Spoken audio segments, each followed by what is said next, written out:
Today I'm going to be finishing up all the fenders on the car, and I'm not stopping until I finish. Don't quote me on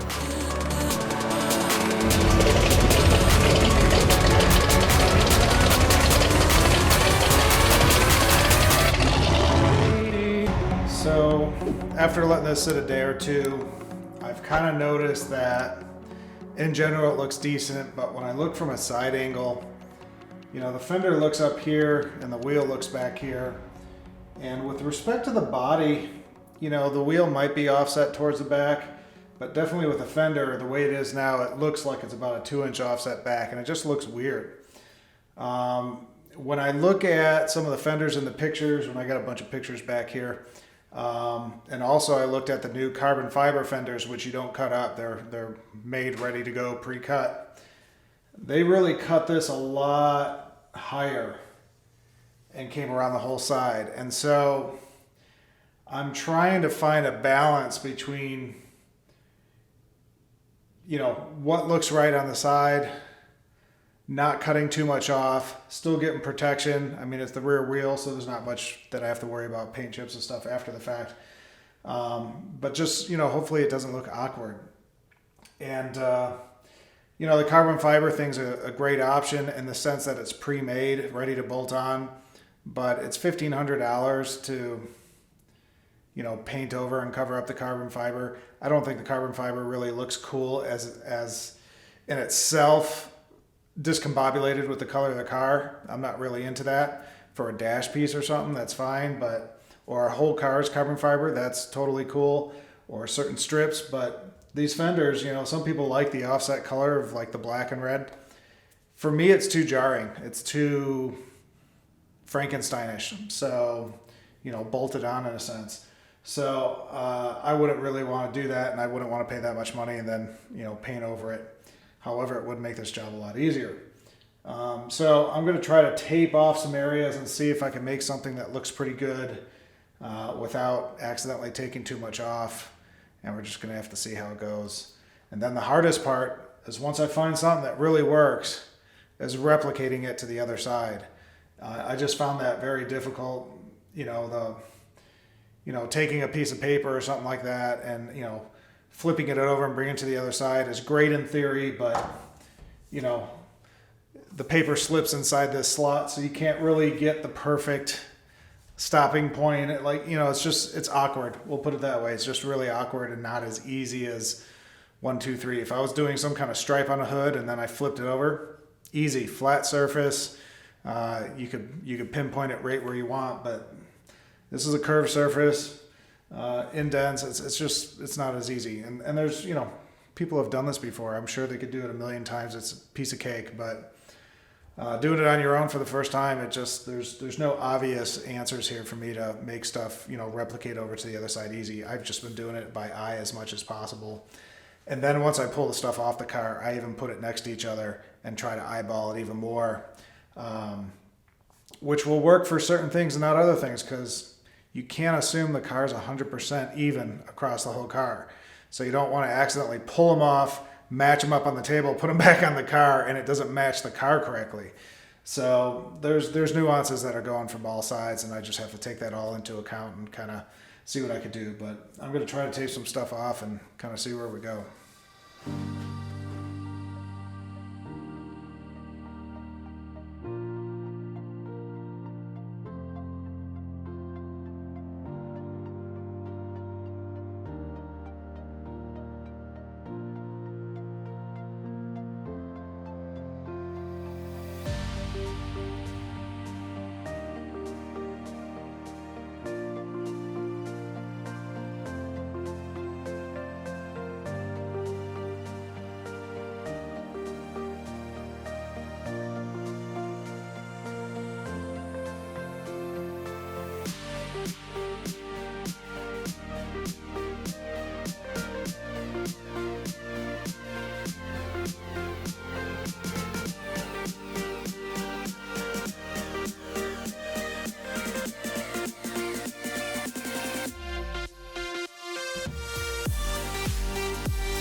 setting up to finalize these fenders.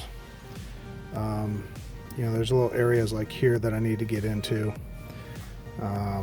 Get this rounded off. Get this just a hair better. This one's actually pretty good. The other one's worse. So I got a smattering of all sorts of different things that I could try to get in the corners, and I also have a Dremel with a little bit on it that maybe I could just totally finesse into these corners and get those a little bit better and smoothed out. So we're just going to try a bunch of different things and see what we could do to get this thing finished.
Alright, so put these things on the table. Got them propped up the best I can to try to verify that, you know, the angles are cut similar and stuff like that. And I'll be honest, it's really hard because, as you can see, the cuts are pretty close, if not almost exact. But, you know, I could tilt this down and tilt it back, and all of a sudden this one looks lower. But when I get them all matched up, it's almost like I used one as a template to the other, which is insane because I just freehanded this whole thing. Now, when I went to take the wheel off, or the tire, it could have been just the angle I was sitting, I'm not really sure, but it was easier to get the passenger wheel off than it was the driver's side. But if you ignore the tape line, make the tape line go away. Hold on.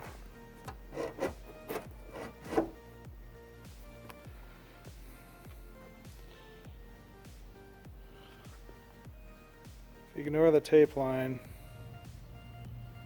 it's looking pretty good. It's hard to tell too with the tape sitting there, like, you know, gets in the way of your visual. But the cut looks pretty good. The side's looking pretty good. I'll kind of really go over this and verify. You know, I noticed there's a few things like, you know, right here is maybe a little bit smaller or longer than this side. You know, maybe this cut was coming back here, maybe this cut was here. That stuff I'll probably try to even out a little bit, but honestly that stuff doesn't really matter. It's under the car. I'll probably smooth this cut out, but for the most part I'm pretty impressed. So, and again, you could use this to verify, but let's say, like right now, to me, this one's looking just a hair lower than this one, and that could be just because this moved on the table. But if that's true and I even that out, when I go to put it back on the car, no one's to say that.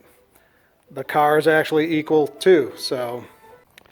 All right, so I had a tech support call coming in, so I had to grab that.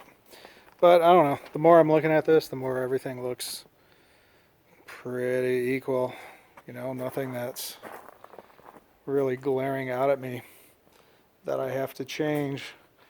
So I think what I just need to do is, you know, get that circle nice and even and sand it down, and sand down the rest of the fenders, and call it a day on these.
All right, so there we are. We got 4 fenders all ready to go, all getting ready to put in storage. I'm probably sure I'll give it once over of sanding right before I go to spray primer on it, but all the edges are done. Everything's nice and smooth. Everything's matched as much as possible. It just really, really came out nice. And by the way, this is what happens to your dining room. It becomes all sorts of car parts. And then more car parts, more car parts. So we're getting close. There's not much more left in the boxes. In fact, let me just show you that real quick. Yeah, so this is, my office area, which of course is a disaster. But if you remember, I had like 10, 12 boxes in here. Now, the stuff I have is carpet, radiator. I'm not really sure what that is actually. Something to do with the radiator. Oh, it's the hoses and all that stuff. Insulation, door window tracks, which is coming out really soon.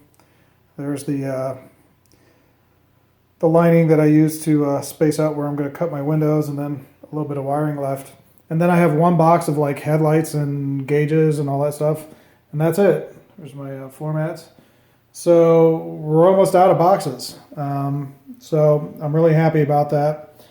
And it makes me feel like I'm so close, yet bodywork wise, I'm so far. But if the car was painted, I could just start bolting everything together. It's like it's ready to go. So anyways, great day, got a lot of stuff done. I'm happy to keep those fenders off the car at this point. And till next time, have a great day.